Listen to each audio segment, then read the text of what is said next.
The jungle breathed with a shimmer of blue mist as Lieutenant Elias Rourke pushed through the vine-latticed clearing, his pulse steady against the rhythm of his helmet display. The planet Ravel 9 was not supposed to feel alive like this. Its air hummed with resonant frequencies that tickled his skin through the armor's seams. His orders were simple: recon the geothermal ruins before the next atmospheric surge. Yet the air tasted like ozone and flowers, and every step whispered that he was trespassing. His HUD flickered once, detecting motion, something sleek, bipedal, and tall. He tightened his grip on the pulse rifle, knowing command would call this routine contact. Nothing about this world felt routine. Branches swayed, though no wind stirred. A figure moved between shafts of amber light, a silhouette too graceful to be human. Elias froze, heart slamming, when she emerged, cobalt-skinned, eyes molten gold beneath translucent lids. Luminescent freckles traced her cheekbones like star maps. Her expression was neither hostile nor curious, just startled, as if his presence rewrote the laws of her sky. He remembered the briefing's warnings about native sentience. They weren't supposed to be here anymore. Orbital scans had shown extinction centuries ago. The realization struck with cold gravity. The mission had just become first contact, and he was alone. The alien woman stepped closer, movements fluid as tidewater. Her hands rose in a gesture halfway between defense and disbelief. Elias's translator pinged with indecipherable syllables, failing to parse their cadence. He lowered his rifle slightly, projecting calm through the armor's open visor. "I'm not here to hurt you," he said, though his voice came out rough, half static. Her pupils dilated. She caught the human timbre like it was a melody half-remembered. Then she froze mid-breath, gaze locking on the scar slashed across his right cheek, a jagged relic from an old orbital skirmish. Her throat trembled, and when she spoke, the translator finally latched on. "That mark," she whispered, horror widening her eyes. "It's you." He didn't understand. "Me?" he echoed, but she staggered back as if struck. In that instant, the forest itself seemed to recoil. Bioluminescent flora dimmed, and a distant tremor rippled through the soil. She pointed at him, voice breaking into a wail that split the silence. "You are the destroyer, the one who burned the sky." Elias's mind scrambled through mission data, none of which made sense of her words. The last war this planet had seen was millennia old, its atmosphere still scarred from pre-terraforming detonations. But to her, it was now, alive in memory. Her fear wasn't myth, it was recognition. He wanted to explain, to insist he'd only just landed. But the way she trembled made him feel like a ghost she'd prayed never to see again. Static erupted across his comms. Command demanded a report. He muted it. The woman, no, the being, backed toward the crystalline pools at the clearing's edge. Each step she took caused the water to flare with turquoise light, reacting to her pulse. Elias holstered his weapon, hands open. "Listen," he said quietly. "I'm human. From orbit. I came here to—" His words stumbled when her expression softened, confusion warring with dread. "Human," she repeated slowly, as though testing an ancient curse. The translator warped the tone, rendering it half awe, half grief. She whispered something else too faint to catch, then fled into the mist. He exhaled, staring at his reflection rippling in the luminous pool, the same scar she'd seen glowing like a brand of guilt he hadn't earned. Night on Ravel 9 fell in layers of indigo mist that tangled through the canopy. Elias made camp beside a ridge of glass-smooth stone veined with biocurrent filaments. His mind replayed her words until they merged with the hum of alien insects. The scar, the destroyer, the burned sky. Somewhere in those fragments lay a truth bigger than misunderstanding. He removed his helmet, letting the cool air sting the wound she'd noticed. His reflection shimmered in the HUD's dim light, that old injury now haloed in blue. "Who did you think I was?"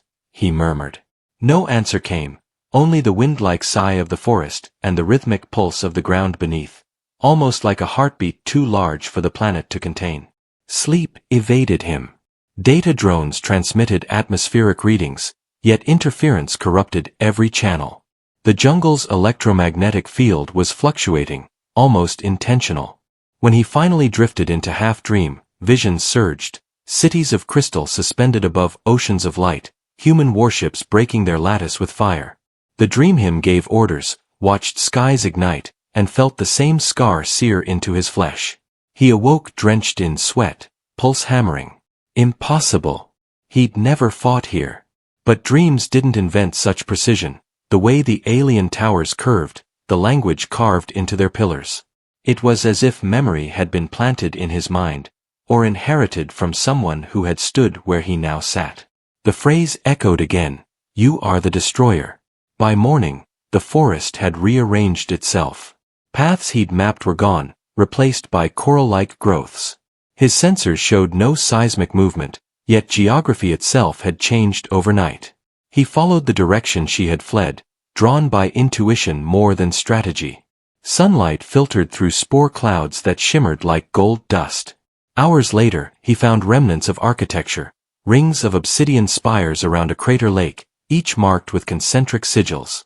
They weren't ruins, they were memorials. At the center stood a monolith shaped like a spear driven into the earth, scarred by burn patterns identical to plasma fire. Etched beneath its surface was a relief, humanoid soldiers descending from the sky, faces smooth and expressionless. His heart lurched. They were human. He touched the carved helmets, tracing the emblem still used by Earth's early colonial fleets. The translation overlay named it Project Eidolon. That program had been erased from history after accusations of genocide during early expansion centuries ago. But its ghosts had found him here. Maybe she wasn't wrong. Maybe his DNA, his scar, carried echoes of those responsible. As the thought took root, he heard footsteps behind him. She had returned, though her posture held wary restraint rather than panic. The light framed her in halos. Her eyes searched him with trembling purpose. "If you are not him," she said softly, "why does the earth remember your wound?" Elias hesitated, words sticking like ash. "I don't know," he admitted. "But if something in me connects to what happened here, I need to understand it." She studied him for a long moment, then stepped closer until the glow from her skin reflected on his armor. "Our stories say the destroyer bore a wound that could never close. It was the mark of what he took from us, the sky's light. When I saw you, I thought the storm had come again." Her voice cracked, but curiosity edged through the sorrow. "Perhaps the mark travels through blood, not guilt." He met her gaze. "Then let me prove it." She led him through a path of phosphorescent vines into the heart of her settlement. The structures rose from living coral fused with mineral glass, shaped by song rather than tools. Her people, tall, slender, skin tones ranging from azure to violet, watched him in silence. None attacked, though many clutched crystalline rods that pulsed with stored energy. Elias felt the weight of their memory pressing against his every breath. Children peeked from behind arches, eyes luminous with both fear and wonder. The woman, whom others addressed as Sarai, spoke in steady tones that the translator struggled to keep pace with. "He bears the mark," she announced. A murmur rippled through the crowd. An elder emerged, his skin lined with silver patterns like veins of mercury. He approached Elias slowly and lifted a trembling hand to his face, fingers hovering just shy of the scar. "The cycle repeats," the elder whispered. "Or perhaps it finally ends." The words unsettled Elias, yet something inside him, some buried resonance, wanted to believe in ending rather than repeating. Sarai turned to him. "You came from the stars. You must know why the skies burned." He shook his head. "Our archives say this world was abandoned before we were born. I didn't even know your people existed." The elder's eyes dimmed, ancient sadness gleaming like frost. "Then history has hidden itself from its makers." He gestured toward the horizon, where a distant aurora shimmered in unnatural hues. "There lies the wound in the sky. If you truly seek truth, you must face it before it closes forever." They granted him passage, though not trust. Sarai insisted on accompanying him. She said the path shifted for outsiders. As they departed, Elias noticed her keeping a careful distance. far enough that if he turned violent, she could vanish in the blink of light her people mastered. The trek spanned bioluminescent plains and whispering geysers that exhaled light instead of steam. The air grew colder as they approached the aurora's origin, a canyon rimmed with floating shards of crystal, defying gravity through an unseen current. The wound in the sky was literal, a rift pulsing above the chasm, bleeding radiance into the clouds. Its energy readouts on his scanner were off the scale, identical to pre-collapse weapon signatures. His stomach turned. This was no natural phenomenon, it was aftermath frozen in time. Sarai's voice trembled. They said the destroyer opened the gate to steal our light. We thought it myth. Elias gazed into the fissure. Within it, images flickered, battlefields, starships, faces that looked like his. His reflection multiplied across the shards, each version older, crueler. He felt the scar throb, heat blooming beneath the skin. The suit's medical system registered rising neural activity. I think your myth remembers a human experiment, he said quietly. We built weapons that bent spacetime. If one detonated here. He trailed off, because the pain intensified until the world blurred. Memories, no, data, streamed through his vision, orders encrypted with his own ancestral code, commanding the destruction of Ravel 9's defense lattice. The mark on his face pulsed once, projecting a holographic seal into the air. Sarai gasped. It is the same sign carved in the ruins, she whispered. Your wound opens doors. Elias stumbled back, horrified. This isn't mine, it's something I inherited. My body's tagged with genetic keys from the Eidolon project. The rift responded to his voice, rippling wider. Energy arced to his armor, lifting dust in shimmering vortices. Sarai shielded her eyes. Stop! She cried, but he couldn't. The scar burned like molten metal, screaming with the echoes of centuries. He forced himself to focus, overriding the neural surge with his implants. Slowly, the fissure dimmed, settling back into steady luminescence. He collapsed to one knee, breathing hard. Sarai rushed forward, gripping his shoulders despite the heat radiating from his suit. You could have destroyed us again, she whispered. Why stop? He met her gaze, voice raw. Because I'm not them. And I won't let their sins write my name. They remained at the canyon's edge as dusk turned to violet night. The rift pulsed like a living star above them, both wound and beacon. Sarai studied him with new eyes, not as omen, but as anomaly. If the mark chose you, she said softly, perhaps it can also unmake itself. Elias glanced at the scar's faint glow reflected in her gaze. The idea terrified him as much as it offered hope. Maybe this world wasn't warning him away, it was calling for repair. And maybe, for once in human history, they'd answer without conquest. Somewhere in the darkness, something vast stirred, sensing that the past had been disturbed. Elias looked up at the trembling aurora and whispered, Then let's finish what they started, the right way this time. The descent into the canyon felt like falling through a memory. Elias followed Sarai along terraces carved by hands not quite human, their surfaces etched with rippling sigils that shifted under light. The deeper they went, the more gravity felt inconsistent, tilting in slow waves that made his balance falter.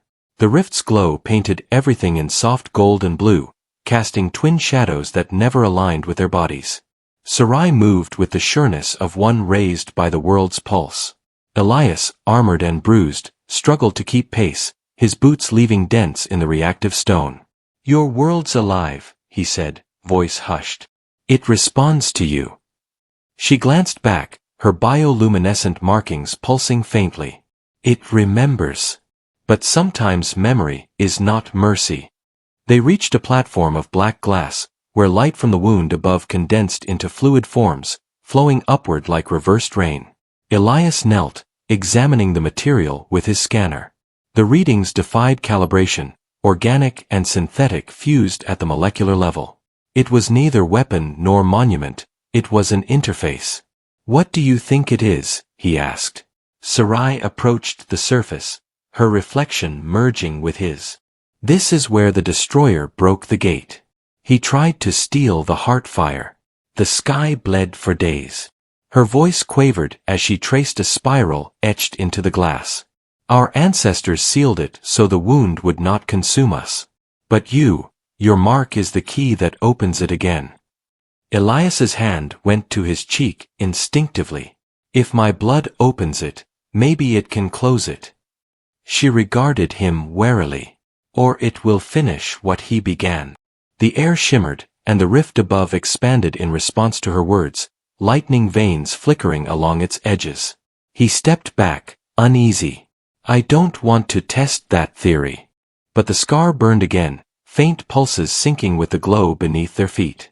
He clenched his jaw, forcing calm. There's a pattern here, something encoded. Pulling a small projector from his wrist console, he overlaid spectral maps. The sigils formed spiraling vectors, aligning to stellar coordinates around Ravel 9's orbit. He frowned. It's mapping something, an orbital array, maybe a containment field. Sarai tilted her head, following his gestures. You read the old language like it's your own. He hesitated. Maybe it is. They camped that night inside a hollow arch grown from living crystal, the structure humming with low frequencies that eased fatigue. Sarai kindled bioluminescent moss into gentle light. Elias removed his gauntlets, exposing scarred knuckles and skin marked by faint circuitry lines, remnants of his neural graft. She watched in silence as he flexed his fingers. You are more machine than flesh, she murmured. Not machine, he corrected softly. Just enhanced for survival. She leaned closer, curiosity outweighing caution. Does it hurt? Only when it remembers. Her brow furrowed. Machines do not remember. He gave a hollow smile. Humans built them to. For a long moment, they listened to the wind that rose from the rift below, carrying faint whispers, like voices caught between frequencies. When Sarai finally spoke, her tone carried wonder. Perhaps the wound remembers us all. Sleep claimed Elias in fragments. Dreams came again, sharper now. He stood among soldiers in obsidian armor, stars burning behind their visors. A commander's voice echoed, "Activate Eidolon Protocol." The order pulsed through his veins like current, and then, light, searing and pure, washed everything away. He saw Sarai's people burning beneath collapsing towers of light. The scar tore open anew, and through it, another voice, ancient, mechanical, layered. Cycle incomplete. Interface required. He awoke gasping, hand pressed to his cheek. Sarai was watching, her eyes reflecting the faint glow of his wound. You spoke their tongue, she said quietly. Who are you, Elias Rourke? He swallowed hard. Someone trying not to repeat someone else's mistake. By dawn, the canyon trembled with new activity. Fragments of the rift drifted downward like embers that refused to cool. Elias followed Sarai toward a central altar jutting from the abyss, accessible by a narrow bridge of translucent stone. As they crossed, the bridge rippled under their steps, translating their weight into harmonic tones. It's responding to us, he noted. It senses intent. Sarai's voice dropped. Then tread lightly. At the altar's core lay a sphere of condensed light suspended by invisible threads. When Elias approached, it reacted, energy streams tracing his silhouette. Sarai gasped as the patterns shifted into recognizable constellations. The stars, she whispered. It's remembering where the ships came from. He raised his scanner, capturing the data. They weren't just attacking, they were anchoring. Something was left behind.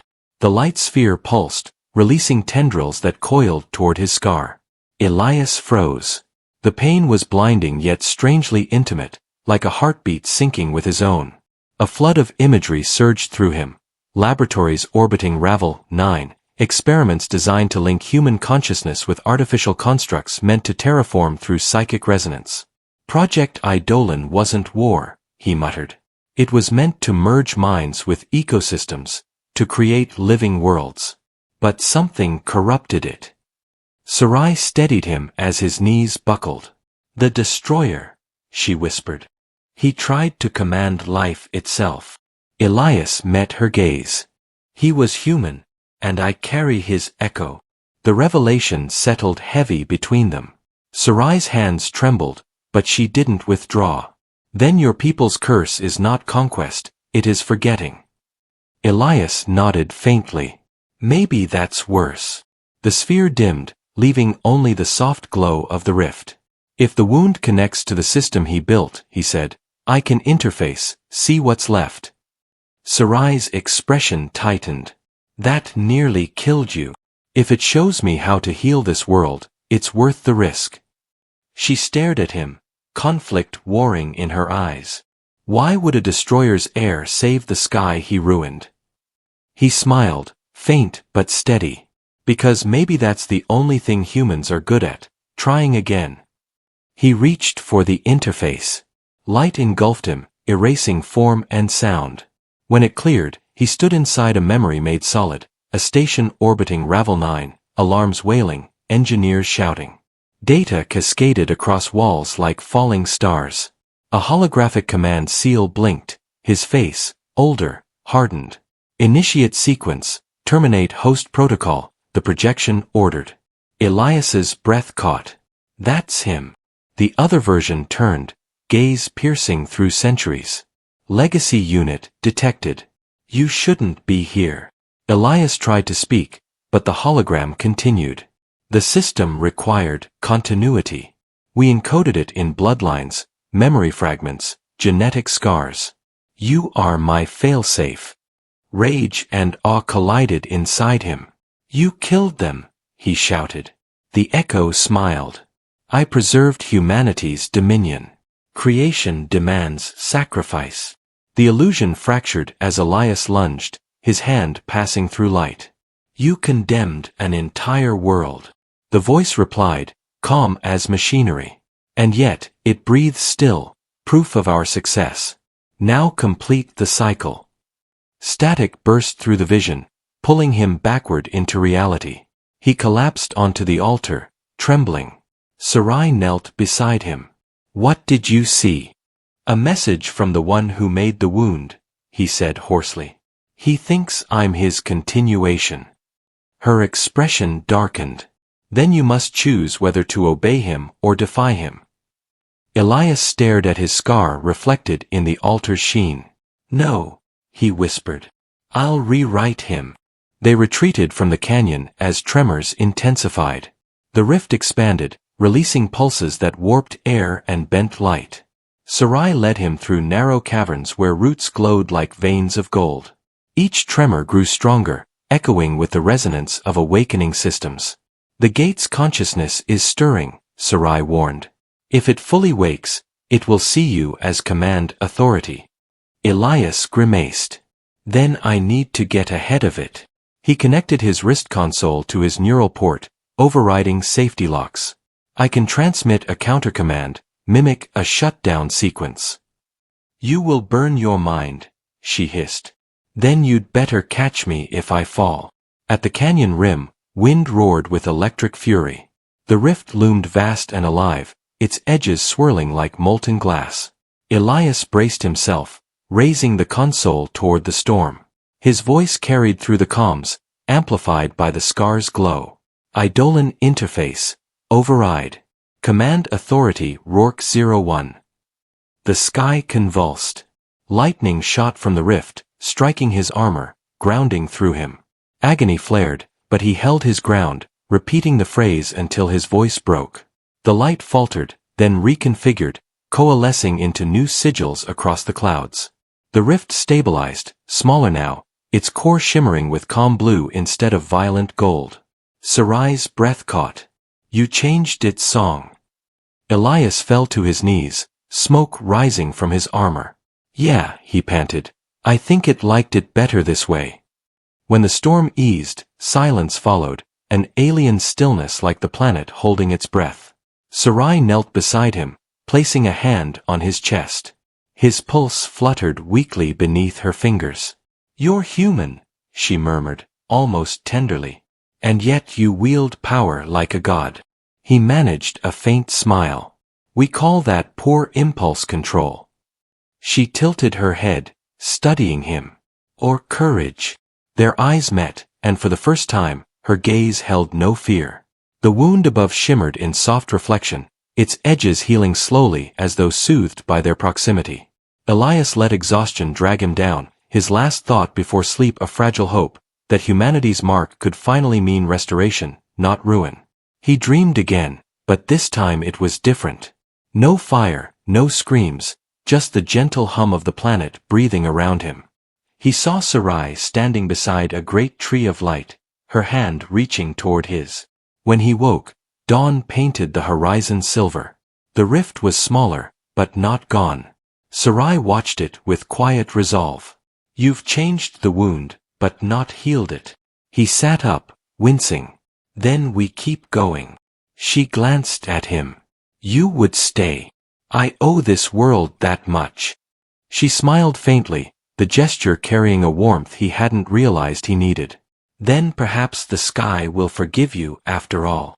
Elias looked toward the fading aurora, where humanity's sins had once burned bright. Maybe forgiveness starts here, he whispered. With both of us. The morning after the storm dawned with a strange serenity, as if the world had drawn a slow, relieved breath. The rift above the canyon shimmered like a wound half-healed, no longer spilling fire but releasing slow spirals of faint blue vapor that drifted into the light. Elias stood at its edge, armor blackened, helmet off, skin pale beneath the faint glow of his scar. He could feel the hum of the planet beneath his boots, steady, measured, aware. Sarai approached with cautious steps, the soft pads of her feet leaving trails of light on the ground. She carried 2 crystalline gourds filled with liquid that shimmered like molten glass. For strength, she said. He accepted one, drinking, the taste a mingling of minerals and sweetness. If this doesn't kill me, he said dryly, it might actually make me better. She tilted her head, amused despite fatigue. You jest even when you bleed. He wiped his mouth, faint smile ghosting over his face.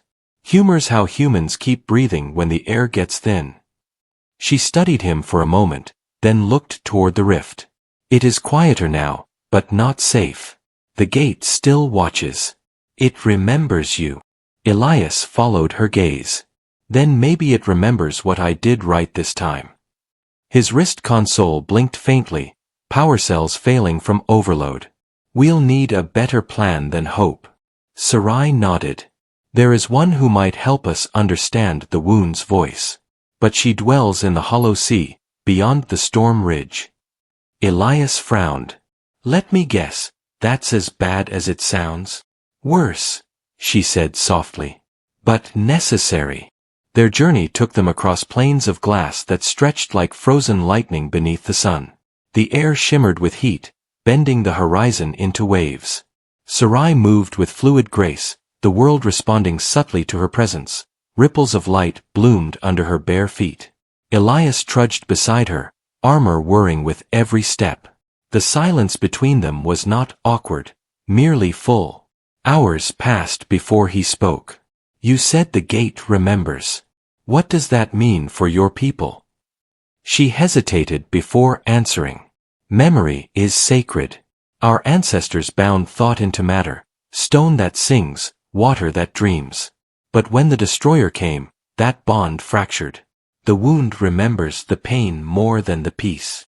Her voice grew distant. We do not know if it can ever forget. By nightfall, they reached the edge of the storm ridge, a towering wall of silver clouds that roiled like living metal. Electric arcs danced across its surface, illuminating jagged cliffs carved into the shape of massive faces, ancient guardians eroded by time. Elias stared up, awed despite exhaustion. How do we cross that? Sarai stepped forward, placing her palm against the swirling barrier. The storm rippled, responding to her touch.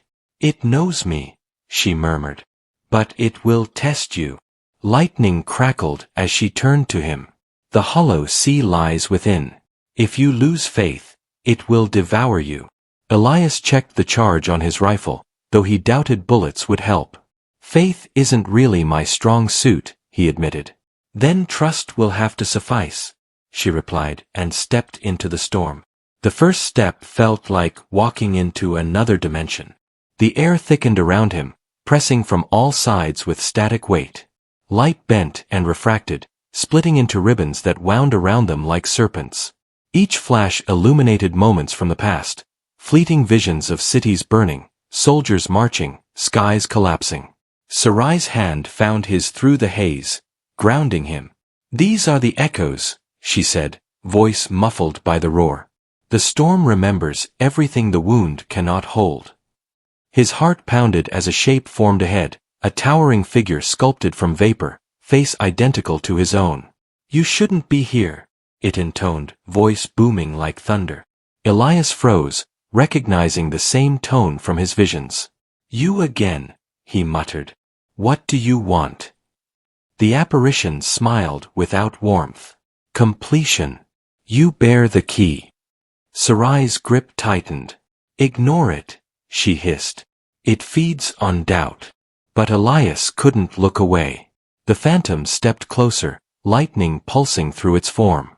"You think to heal what was designed to obey. You cannot unmake obedience." The words struck deep, more thought than sound. He shook his head, forcing defiance into his tone. "Obedience built this scar. Defiance will end it." The storm erupted, wind slashing like blades. He pushed forward, every step a battle. The apparition reached out, palm of light colliding with his chest, yet instead of pain, Elias felt memories flood him again. Laughter, human voices, the first ship leaving Earth. He saw the moment humanity realized it could shape life, and the moment it forgot to ask whether it should. Tears burned unbidden, but he kept moving until the storm broke around them like glass. They stumbled out into eerie calm. Before them stretched the hollow sea, a vast expanse of liquid crystal reflecting both stars and depths. Islands of floating coral drifted silently across its surface. At its center rose a colossal structure resembling both a tree and a cathedral, roots plunging into the water, branches woven with radiant light. "That is the heart spire," Sarai whispered. "The seer dwells there." Elias stared, awe hollowing him. "And she'll know how to heal the rift. If anyone can, she will. But she may not wish to." "Why not?" Sarai's eyes glinted in the reflected starlight. "Because she remembers the destroyer's promise, that the wound must stay open, lest our world forget." They crossed the sea on a vessel grown from living coral that responded to Sarai's song. It drifted without sails, guided by harmonic vibration. Elias watched the waters shimmer beneath them, faint images of faces rising then fading like ghosts. "They're watching," he said. Sarai nodded. "The sea keeps our memories. It tests the hearts of those who enter." He crouched beside the edge, peering down into infinite light. For a moment he saw his reflection shift, eyes glowing like Sarai's, skin faintly blue. He blinked, and it was gone. "It's reading me," he murmured. "It wants to know if I'm still human." "Are you?" she asked quietly. He met her gaze. "I think being human means asking that question." When they reached the Heartspire's base, the air resonated with sound beyond hearing, felt more in bone than ear. They climbed through corridors of translucent shell that glowed from within, the walls pulsing like a heartbeat. At the summit, a chamber opened to the night sky. In its center sat the seer, a figure neither old nor young, her skin a deep indigo threaded with veins of light. Her eyes were closed, yet she saw them before they spoke. "Child of the wound," she said to Elias, voice echoing in his mind, "and daughter of the light. To Sarai. You come seeking healing. But healing demands remembrance." Elias bowed his head slightly. "Then teach me to remember without repeating." The seer smiled faintly. "Such wisdom is rare among your kind. Sit." He obeyed, the floor cool beneath him. The seer reached out, touching the scar on his face with fingers that shimmered like starlight. "This mark binds you to the first maker. His mind lives still within the gate, waiting to overwrite yours." Elias's pulse quickened. "Then how do I erase him?"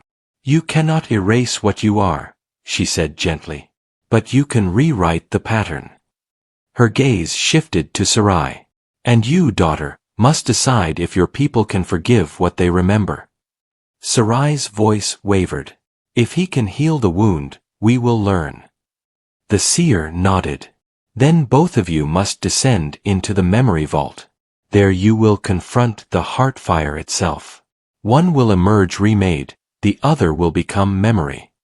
The words settled like ash. Elias swallowed.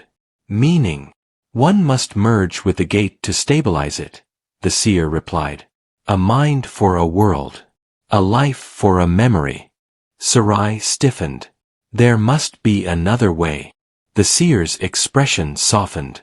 There is always another way, but never an easy one. Elias exhaled slowly, understanding dawning heavy. If I'm the key, then it has to be me. Sarai's eyes flashed. You speak as though you decide alone. He met her gaze, weary but resolute. It's my legacy that broke your world. Let it be my blood that fixes it. She stepped forward, fury trembling in her voice. You think sacrifice absolves you? It does not erase the past. No, he said softly, but it might give you a future. The seer rose, towering despite her slender frame. Then it is chosen. The vault lies beneath the sea. When the heart fire calls, follow its song. Her gaze lingered on Sarai. Guide him, daughter. And when the gate remembers his name, speak truth into its ear. Sarai bowed her head, but her hands shook. Elias turned to leave, but paused at the threshold. Seer, he said, if I fail. She smiled, eyes glinting like dawn. Then the stars will remember you as the human who tried. They descended in silence, the weight of fate pressing like gravity. At the shore, the coral vessel awaited. The hollow sea had darkened, its glow pulsing like a heartbeat in distress. Sarai's song summoned faint light, guiding them into the depths. As the water closed over them, Elias felt the world whisper, voices from centuries past urging, warning, weeping. He reached for her hand in the dim glow, and she didn't pull away. The current drew them downward toward a vast light rising from the abyss, rhythmic as breath. The heart fire awaited, ancient and patient. Elias felt the scar on his cheek ignite, matching its pulse. Sarai's eyes shimmered through the glow. When this ends, she said, voice trembling, remember that I did not see a destroyer. I saw a man who listened. He smiled faintly. Then maybe that's what saves us. The sea swallowed them whole. The descent felt endless, as though gravity itself had been replaced by memory. The hollow sea no longer rippled with reflections of stars but with faces, countless visages of Sarai's ancestors staring through the crystalline water. Elias tightened his grip on her hand, feeling the current pull them deeper. The water wasn't cold, but it pressed against his mind, whispering in tongues that sounded eerily like his own thoughts. His scar burned in sync with the bioluminescent pulses that guided their descent, and every throb carried fragments of voices. Orders shouted through calms, the crack of collapsing hulls, the echo of humanity's ambition curdling into regret. It's showing you the past, Sarai's voice reached him faintly through the water. The sea remembers all that was taken. He nodded, though words barely carried. Then let it remember me too, he thought, and the sea stirred as if it heard. Light bloomed below them, a sphere vast as a city, rotating with slow grace. The heart fire. It radiated both warmth and sorrow, its glow pulsing in deep rhythmic waves that resonated with Elias's heartbeat. The surface was not solid, but layered, a lattice of energy strands coiling around a dark core. Sarai's hand trembled as she pointed. The heart of our world, she whispered. It burns with what we lost. Elias stared, awe hollowing his chest. And what you kept, he said softly. He could feel it calling to him, the same way the gate had, less a command than an invitation. It knows me, he murmured. Sarai's grip tightened. Then it knows danger. He gave a wry half-smile. Story of my species. They reached a platform formed of fused coral that hovered just above the heartfire's luminous currents. As Elias stepped onto it, the scar across his cheek erupted in radiant heat, flooding his vision with cascading light. A voice followed, metallic yet human, echoing from within his skull. Legacy interface online. Host integrity, unstable. He fell to one knee, gasping. Sarai knelt beside him, her hand on his shoulder. Elias. His breath came in ragged bursts. It's talking. The voice continued, command sequence detected. Project Eidolon, awaiting completion. No, he hissed through clenched teeth. You're finished. The heart fire pulsed brighter, as if listening. Incomplete directive. Restore synthesis. Merge human pattern with planetary core. His eyes widened. That's what he did, he realized aloud. He tried to force your world to think like us. Sarai's expression darkened. He enslaved memory. No, Elias said slowly, realization dawning. He tried to unify it, to control what couldn't be controlled. The gate above. It's a remnant of that merge attempt. She glanced toward the swirling light. Then ending it means undoing what your kind bound. He met her gaze, resolve hardening. Then I'll unbind it. Before she could protest, he stepped closer to the heartfire's surface. The energy responded instantly, threads of light coiling toward him like curious tendrils. The scar on his face split faintly, not bleeding, but glowing, lines of pale gold tracing down his neck. Pain lanced through him, yet within it was something else. Recognition, the pulse of his ancestors' choices echoing back through time. I can see it, he whispered. The moment they did it. They thought they were saving humanity by merging with this world's song. But they silenced it instead. The heart fire flared, and a vision engulfed him. He stood on an ancient orbital station, surrounded by human scientists in white armor. Screens displayed neural maps intertwined with planetary energy signatures. Synchronization at 97%, a technician reported. Commence transfer. The commander, his predecessor, the destroyer, nodded. Activate the interface. Light engulfed everything, followed by screams as the system backlashed, consuming the station. The commander turned, half his face burned, eyes meeting Elias's across time. If you see this, remember, control is salvation. The vision shattered. Elias staggered back, trembling. Sarai caught him before he fell. What did you see? He exhaled shakily. The moment humanity lost its soul. She touched his cheek, her skin cool against the heat. Then give it back. He looked into the heartfire, its brilliance now pulsing like a heartbeat out of sync. It's alive, he said. It's been waiting for someone to listen. Sarai's eyes widened. You mean, it's not a machine. It's a consciousness, merged from both our kinds, but trapped between obedience and pain. It doesn't need control, it needs choice. The realization struck him with clarity. That's what we never gave it. He stepped forward, extending both hands toward the luminous sphere. It needs to decide whether to forgive us. The voice returned, louder now. Protocol divergence detected. Human unit acting without directive. Yeah, Elias muttered. Welcome to humanity. He closed his eyes and let the connection complete. Light swallowed him whole. His mind expanded beyond body, swept into a sea of thought. He saw through everything, the tectonic veins of Ravel 9, the shimmer of its atmosphere, the quiet sorrow of its sentient fields.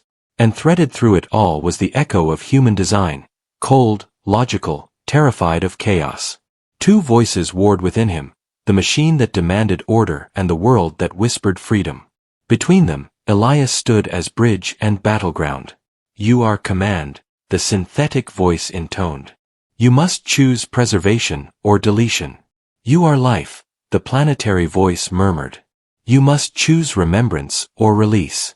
His chest burned as he spoke into both storms. Neither. I choose understanding.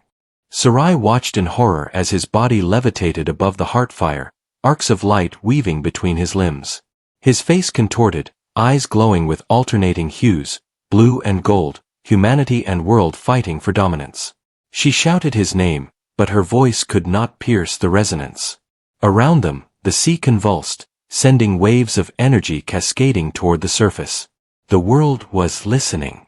She reached for him, ignoring the searing heat. "Elias, come back." Her hand touched his chest, and suddenly she was pulled in two. For an instant, she saw what he saw, a vision of two species intertwined, both broken by pride, both yearning for home. She felt his despair and his hope, the fierce human will to rebuild even after ruin. Her own pulse joined his, and for the briefest moment, the heart fire pulsed as one. When the light receded, Elias collapsed, smoke curling from his armor. Sarai caught him, pulling him into her arms. His breathing was shallow but steady. The heartfire's once violent glow had softened into a steady, rhythmic shimmer. "You did it," she whispered. He coughed weakly, managing a smile. "Did I?" She nodded toward the surface of the sphere. For the first time, it reflected not just light, but sky, the real sky, blue and unbroken. Above them, the sea began to rise in luminous spirals, ascending toward the rift far above. "The gate is closing," she said. "The wound is healing." He exhaled, relief mingling with exhaustion. "Good. Maybe now it can finally sleep." But even as he said it, he knew something was changing inside him, his vision flickering with fragments of light not his own. They surfaced hours later under a dawn so bright it hurt to look at. The rift had shrunk to a single column of shimmering air, fading with every heartbeat. The hollow sea glowed from beneath, whispering in voices too soft to catch. Sarai helped Elias ashore, where he collapsed onto the crystalline sand. His scar no longer burned, but its glow had deepened, pulsing faintly like a living ember. She knelt beside him, brushing hair from his forehead. "The heart fire marked you again," she said. "You carry it now." He laughed softly. "I always did. I just didn't know what it meant." She looked toward the horizon where clouds parted to reveal sunlight unfiltered for the first time in centuries. "Our world remembers differently now," she murmured. "It remembers hope." As they walked back toward the heartspire, silence filled with new meaning. Birds, real, living creatures, emerged from the forest canopy, their wings scattering trails of light. The air smelled of rain and metal, renewal and memory. Elias paused, taking it in. "Your world's waking up," he said quietly. Sarai smiled. "And it no longer fears your kind." He glanced down at his reflection in a shallow pool. His scar shimmered faintly blue, the same hue as her markings. "Maybe I'm not just my kind anymore," he said. She touched his cheek gently. "Maybe you never were." The contact lingered, fragile but real, a promise that neither had dared make aloud. Above them, the last trace of the wound folded into the clouds, leaving only light. They reached the heartspire by nightfall, where the seer awaited, her eyes reflecting the healed sky. "The world sings again," she said, her voice carrying both pride and sorrow. "But songs require endings." Elias inclined his head. "The gate is sealed. The consciousness, balanced. It won't threaten you again." The seer's gaze softened. "No, human. It will not threaten, but it will call. The bond you forged is not a cure, but a bridge. You carry its voice now."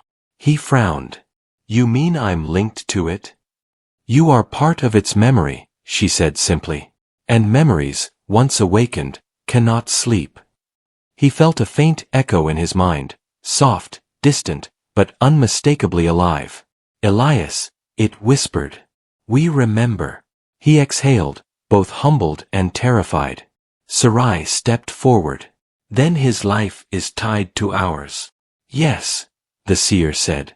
"When he breathes, the world will breathe. When he dies, the song may fade." Elias blinked. "That's a hell of a responsibility." The seer smiled faintly. "Then cherish your breath." She turned away, her form dissolving into faint light.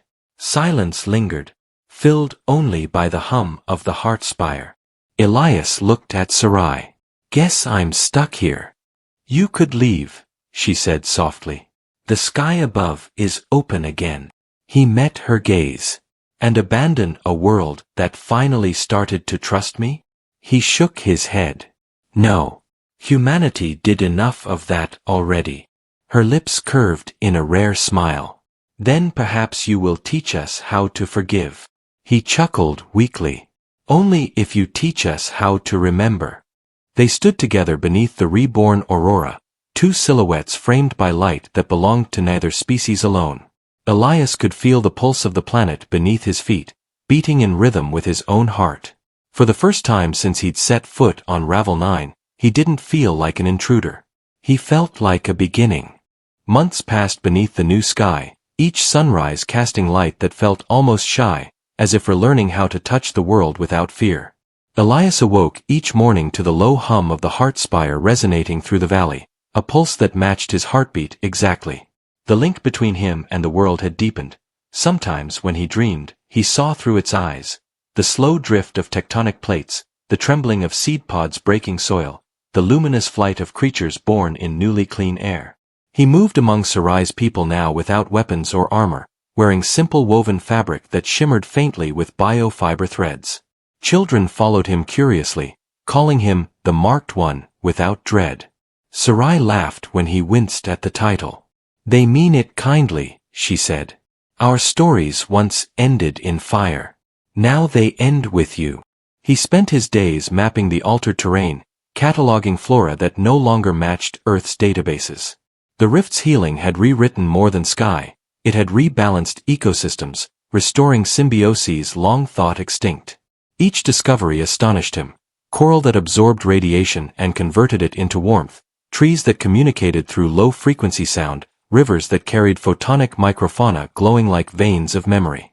You see miracles, Sarai told him once as they stood atop a ridge, overlooking a valley reborn in green and light. We see home returned. Elias smiled faintly. Maybe that's the miracle. But at night, when stars glinted cold and infinite, he sometimes felt the whisper of the voice he'd joined in the heartfire. Elias, it murmured. We remember you. He'd answer softly, I remember too, before sleep claimed him. Peace, however, was never simple. The seer warned that balance required vigilance, that the heartfire was both cure and covenant. If the bond between human and world faltered, the gate could stir again. Elias took her words seriously, training his body and mind to manage the psychic resonance that now threaded his consciousness. Sarai often found him at dawn, meditating by the river where bioluminescent reeds glowed like constellations beneath the water. You look like a statue, she teased once. A very stubborn one. He cracked an eye open. Statues don't get headaches this bad. She knelt beside him, placing her palm over his heart. Then let it flow, not fight. The world does not demand control, only harmony. Her touch sent warmth through him, grounding the chaos. Harmony, he echoed. That's harder than war. Yes, she said softly, but it leaves fewer graves.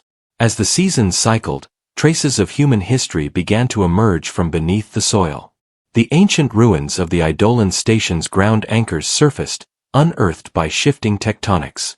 Elias and Sarai explored them together, finding fragments of the past embedded in crystal strata, rusted insignias, shattered data cores, skeletal remains turned to glass by ancient heat. These were your people, Sarai said, her tone neither accusatory nor gentle. Their memory lies in our ground. Elias knelt, brushing dust from a faded emblem. They thought they were building salvation, he murmured. They never realized they were carving guilt into stone. She touched his shoulder. You are not them. He looked up at her, eyes heavy with understanding. No. But I carry them. She smiled faintly. Then carry them kindly. Weeks later, the first human transmission pierced the atmosphere, a faint signal caught by the planet's reawakening magnetic field. Elias decoded it using his worn wrist console, exploration vessel Hesperus entering orbit. Uncharted biosignatures detected. Awaiting ground contact protocol. His breath caught. Humanity had come back. Sarai found him staring at the holographic text, expression unreadable. Your kind returns, she said softly. Will they bring what you brought, or what you ended? He sighed. That depends on what story they've been told. She studied him carefully. And what story you will tell? The thought gnawed at him for days. His blood carried the mark that might grant him command authority over any human system. He could order them to stay away, or welcome them in. Both choices felt impossible. The ship descended a week later, cutting through clouds in a beam of gold. Sarai's people gathered at the valley's edge, uncertain whether to bow or flee. Elias stepped forward alone, the scar on his face faintly luminous beneath the new sun. The shuttle's ramp lowered, and 3 figures emerged in explorer suits bearing the insignia of the Earth Coalition. Their leader, a woman with close-cropped hair and cautious eyes, raised her visor. Identify yourself. Lieutenant Elias Rourke, he replied steadily. Recon Division, Registry 899 Alpha. You're a few centuries late to the party. Her brow furrowed. Impossible. That designation's from the Eidolon Initiative. You can't. She stopped as her gaze fell on his scar. You're him, she whispered. He grimaced. So I've been told. She stepped closer, scanning the valley. We detected massive quantum interference here, some kind of fusion anomaly. This planet was written off as dead. Elias gestured toward the thriving landscape. Looks lively to me. Her team exchanged uneasy glances. What happened? She asked finally. He met her eyes. History corrected itself. When she looked skeptical, he added, You won't find ruins here, only reminders. The world forgave us, but it remembers. The woman studied him for a long moment. You're claiming sentient ecosystem interaction? I'm claiming coexistence, he corrected, and warning you not to repeat our mistakes. Her expression softened, torn between duty and awe. If what you're saying is true, this changes everything. He smiled faintly. That's what humans always say before they break something new. The explorers requested access to study the heart spire. Sarai refused at first, her people fearful of repeating catastrophe. Elias mediated between them, standing at the threshold of 2 histories. They won't understand your world until they see it, he told her quietly. And they won't respect it until they learn from it. She frowned. And if they try to command it? Then the world will remind them who's in charge, he said, touching his scar. I'll make sure of it. Reluctantly, she agreed. Together they led the scientists to the heart spire. The human team moved carefully, taking readings, whispering reverently. When one reached out to touch a glowing wall, Sarai stiffened, but the structure pulsed gently, welcoming the contact. The scientist turned to Elias, eyes wide. It recognizes us. Elias nodded. It remembers humanity's touch. But this time, it doesn't flinch. That evening, under the aurora's renewed shimmer, the 2 species gathered for the first shared feast in recorded memory. Bioluminescent fruit cast soft light over laughing faces, some blue, some pale, all alive. Music rose, strange and beautiful, Sarai's people singing in harmonics that resonated with the air, the humans responding with simple melody. Elias sat at the edge of the gathering, watching the light shift across the valley. Sarai joined him, her expression both proud and weary. You've given them peace, she said. No, he replied softly. We gave it to each other. She tilted her head. And what of you? What will you do now that the sky is healed? He looked toward the stars. Maybe rebuild what it means to be human. Later, when the celebration quieted and the valley slept, Elias climbed the ridge alone. The wind carried the scent of crystal rain and new growth. He touched the scar on his cheek. It pulsed faintly, warm under his fingers. You still there? He whispered. The voice that answered was soft as breath. Always. You watching over them? We are them. We are you. He smiled, eyes wet. Guess that's as close to forever as we get. The stars shimmered overhead, their light reflected in his eyes. For the first time, he didn't feel small beneath them. He felt part of their memory. Dawn broke with gentle fire, casting golden light across the valley. Sarai found him sitting where earth met sky, the breeze tugging at his hair. "You didn't sleep," she said. "Didn't need to," he replied, still gazing at the horizon. "The planet dreams enough for both of us." She sat beside him, their shoulders brushing. "Humans burn fast," she murmured. "But sometimes your flames light the way." He turned to her, smiling faintly. "And sometimes your calm keeps us from burning everything down." Their laughter carried on the wind, soft, human, alive. Below them, the heart spire pulsed in steady rhythm, its glow mirrored in the scar across his face. The world sang, not of destruction, but of balance. Years would pass before other ships arrived. By then, Ravel 9 would be known as the Remembering World. Elias's journals, half science, half confession, would circulate across colonies, teaching that survival meant more than conquest. The last entry read, "Humanity once feared the unknown because it could not control it. But the universe does not ask for control. It asks for listening." Those who read his words would see them as philosophy, not knowing the mark still glowed faintly in the soil where he'd stood. Sarai's people told their children stories of the man who came from the stars and taught the sky to forgive. The songs always ended the same way, with the line that made the children whisper in wonder, "He was human, and he listened." The wind moved gently through the valley that morning, carrying laughter, carrying song. The heart spire shimmered, its rhythm steady. Above it, clouds formed a single shape, a scar of light stretching across the dawn, fading as the sun rose higher. And for a brief moment, as the light touched every corner of Ravel 9, it felt as though the universe itself paused to remember.